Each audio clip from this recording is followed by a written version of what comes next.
Mantan Presiden ke-6 RI Susilo Bambang Yudhoyono menyebut pemerintahan Prabowo saat ini mendapat banyak tantangan untuk mencapai Indonesia emas di tahun 2045 mendatang.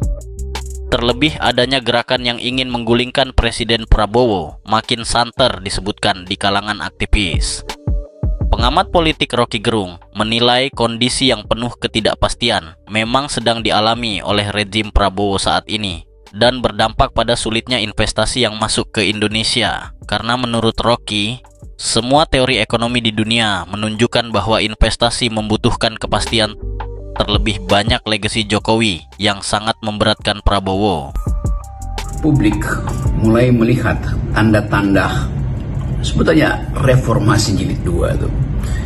Seluruh komponen yang pernah atau semua variabel yang pernah menyebabkan reformasi di 98 sayup-sayup dan makin kuat terdengar sedang bekerja di hari-hari ini.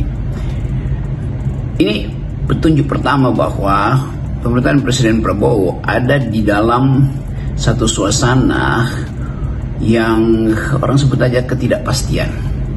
Padahal kita tahu bahwa kebutuhan kita untuk investasi yang memang sangat diperlukan untuk mendrive 8% pertumbuhan ekonomi memerlukan kepastian. Semua teori di dunia itu tidak ada orang yang mau investasi di suatu negara, dalam hal Indonesia tentu, bila tidak ada kepastian arah politik, kepastian ketertiban atau order di dalam pemerintahan, kepastian stabilitas, kepastian hukum apalagi itu.